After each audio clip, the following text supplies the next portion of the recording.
And each time that the planet, Nibiru, that usually was depicted as a winged disk, was on its way back to our vicinity, each time that the reappearance of Nibiru was expected, the depiction, the symbolism for Nibiru, for the planet, changed from the winged disk to the cross.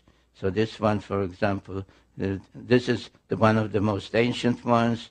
This is another one. This is when agriculture was granted to mankind, and so on. And if you look at the orbit of Nibiru,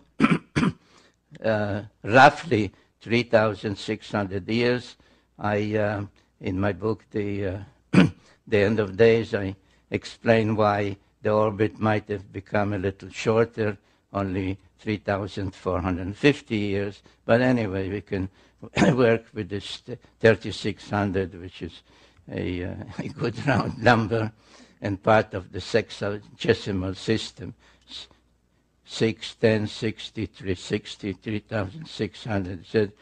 So from the time that Nibiru was in our vicinity, making the great round around the sun, which is called the perigee, the point closest to the sun, he goes out, slows down, reaches this point, the apogee, and then starts on its way back. So at some point, the planet is here, or here, or here, or here, or here, or here, and at some point, the anticipation of its return begins. And that's, I suggest, is when the sign of the cross began to reappear. In one of my books, The Wars of Gods and Men, I deal with all the various wars that took place, not only the very early ones, but in particular the ones that started to become more frequent and more ferocious as the return of Nibiru became closer and closer. It seems as if it became much more important who would be in control, who would welcome them, whose particular aspect of religion would be more predominant, etc. And it was at that time, precisely around 750 BC, that the biblical prophecies also started. They started with the prophet Amos around 750 BC. Now, in general, no distinction is made by people writing on the subject, and most of whom really don't know Hebrew, so they rely on translations. The whole thing, biblical prophecy, is taken as as one lump subject. But if you know Hebrew, and if you study the various prophecies in great detail and know the precision of the Hebrew language, you begin to see that the prophets were really talking about two different things. One was called the Day of the Lord, and Amos spoke about it. Another, I think, I quote Habakkuk. I can't see from this angle. Anyway, they started to talk about the day of the Lord. The day of the Lord is coming. The day of the Lord is near. And it was described as a time of celestial phenomena. There would be darkness at noon.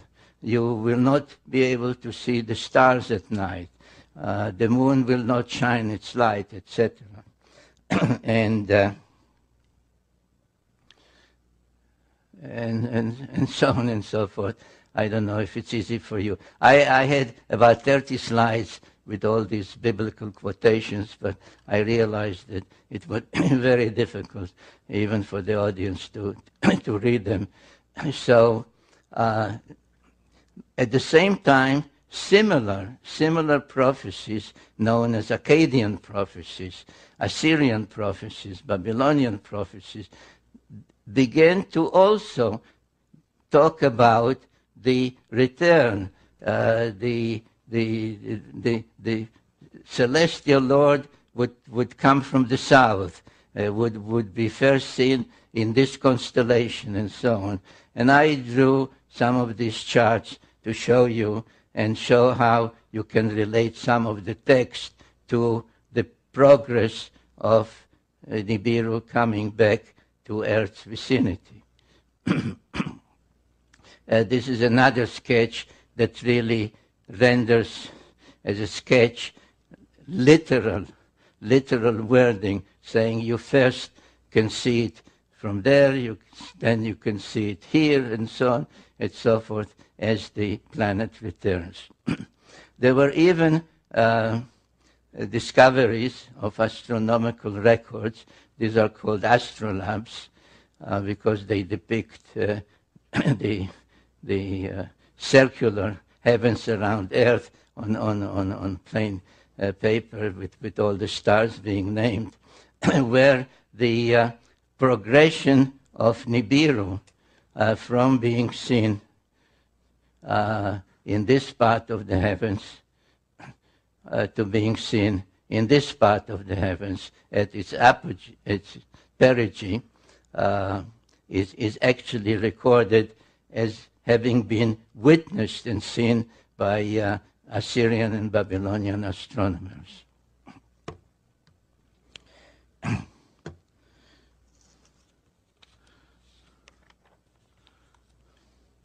Well, this is one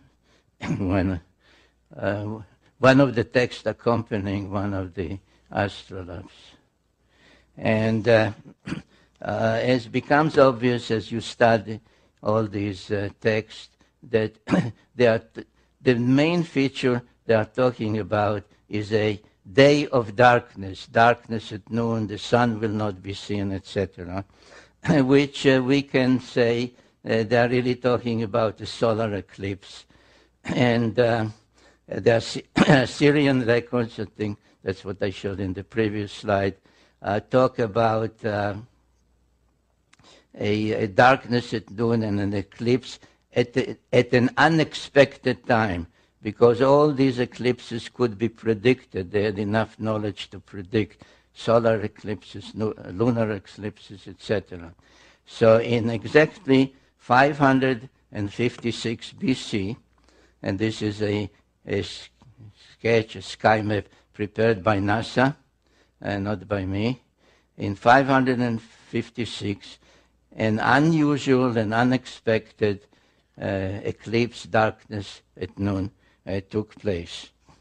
And it is my conclusion in the book, The End of Days, that is exactly when Nibiru last was near Earth and created that eclipse. So if you go back to the problem posed by 2012, and you say, well, 2012 is when Nibiru is expected to return and do this or do that, and be a good omen or bring harmful things, will be the apocalypse, the end. It does not work, because the last time that Nibiru was near Earth was 556 BC, and if it has an orbit of about 3,600, 3,400, 3,500 years,